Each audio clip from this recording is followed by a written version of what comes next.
It's the fastest growing crime on the planet. The single most lucrative commercial enterprise in the world. It's a reality. You're talking hundreds of millions of dollars. We live in a world where we don't even know what's happening on our doorsteps. This is not a lifestyle choice.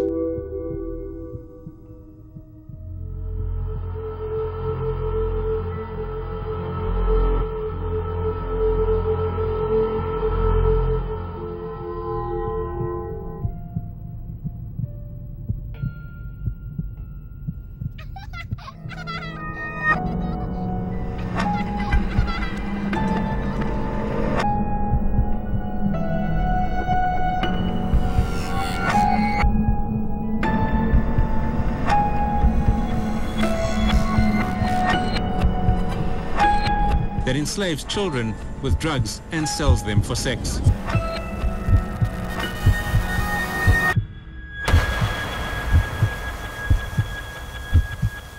Our kids are in trouble. Simply put, trafficking is modern-day slavery. It's the buying and selling of human beings.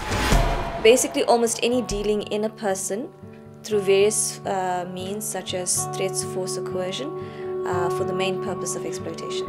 Human life is being destroyed, and it's going to affect you on your doorstep, you know, if you want to know it or not.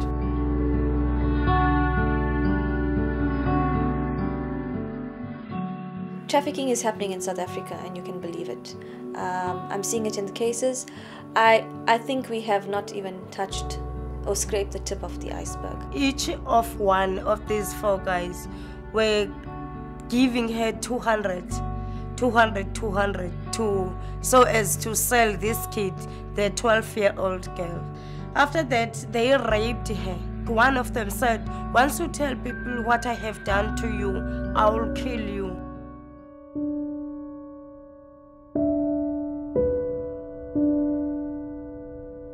There's promises of money, of getting security, because I mean we also struggle here with poverty in this community. So yeah, they've been, you know, taken out of this area on the promises of work.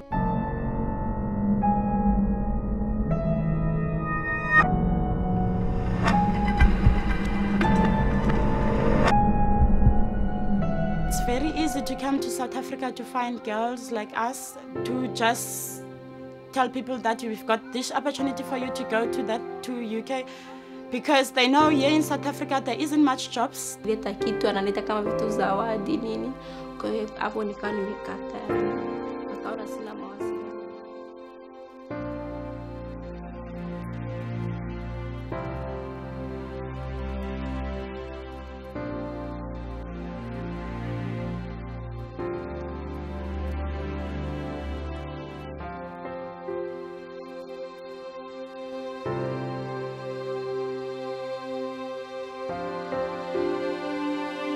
It's so easy to go to Cape Town with a lot of promises and being caught up and catch up in human trafficking.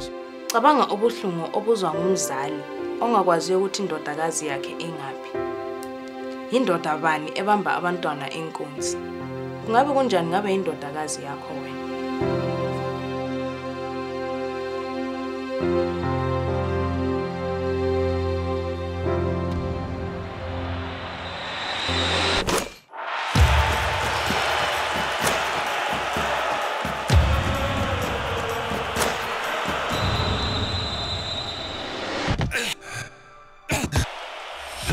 With 2010 just around the corner, many of us who are in fact in law enforcement and who deal with the cases directly fear that trafficking is actually going to increase. What are we saying to society about our morality? What are we saying? Are we saying that we are going to allow people to be dehumanized, to be treated as sexual objects, to be treated as commodities by whoever decides to fly in for the 2010 World Cup?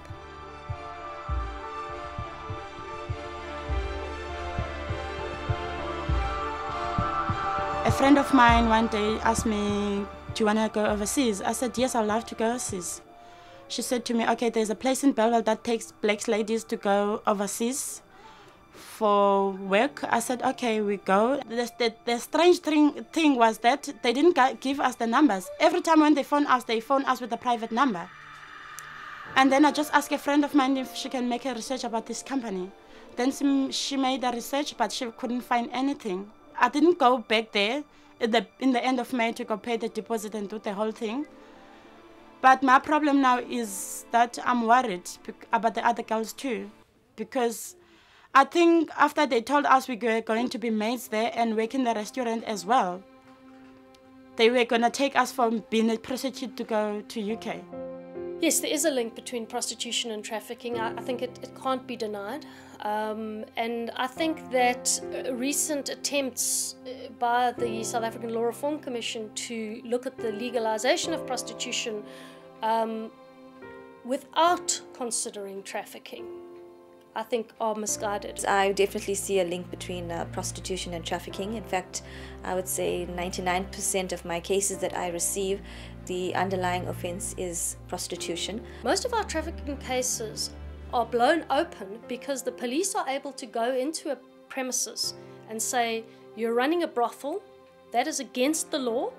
You have prostitutes here, that is against the law. And so they leave open the door. And only once they get the girls out do the stories start coming out. Now, if you legalize prostitution, you close the doors on that brothel. This is a job because I'm getting money. 1,000 per day, it's a lot of money. To sell, I won't hurt about that. Nothing's gonna affect me. You see, I'll just take a girl and sell to the others. What they did is their selves, it's not mine. I'll just get money after that coming to get rich. It's very much like the drug dealer. The drug dealer knows that he is selling drugs that are going to destroy lives. He doesn't care because he's making a lot of money. The arms dealer, the same thing. The human trafficker is exactly the same. It doesn't matter that that person's a human being. They are completely dehumanized, and it's really just a means of earning a living. You may as well be ordering a herd of cattle, and you get in a shipment of girls. You know, they're commonly referred to as a stable of girls. Leyo ke indawo ethize engiyaziyo engalanga sentla kwaseKwaZulu Natal la kune poverty enkulu. Leyo ndawo ke siyayazi futhi nayo ukuthi kuyindawo lapho abantwana benikezwa abantu abadlula ngama truck noma benikezwa ibabanomzana abathize ngesimali esincane ezo 5 rand or 10 rand ukuthi nje akwazi ukuthi bathenge isinkwa endlini badle. I think our perception needs to change, that it is happening on our doorstep. It's from one street to another street. It is from one residential area to another residential area. It is from, in our context, also from one town to another one. So we need to change that perception of people.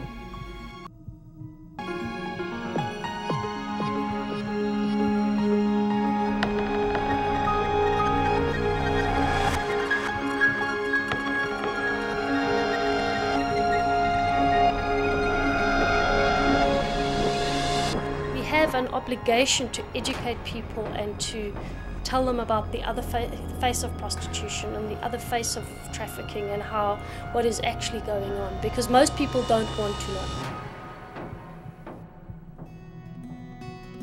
But we've got to start talking about it. It's much like HIV. When HIV first hit us, we were all quiet and coy about it. And what happened? We've got a pandemic now. This is a similar thing. It really is. I-trafficking into eyenzakalayo lapho esihlala khona. Siyazi ukuthi yenzakala ngoba yenzakala ngaphansi kwamakhala ethu, kodwa asikhulume ngayo. Siyasaba, asikwazi ukuthi sikhulume lobani njalo sithi.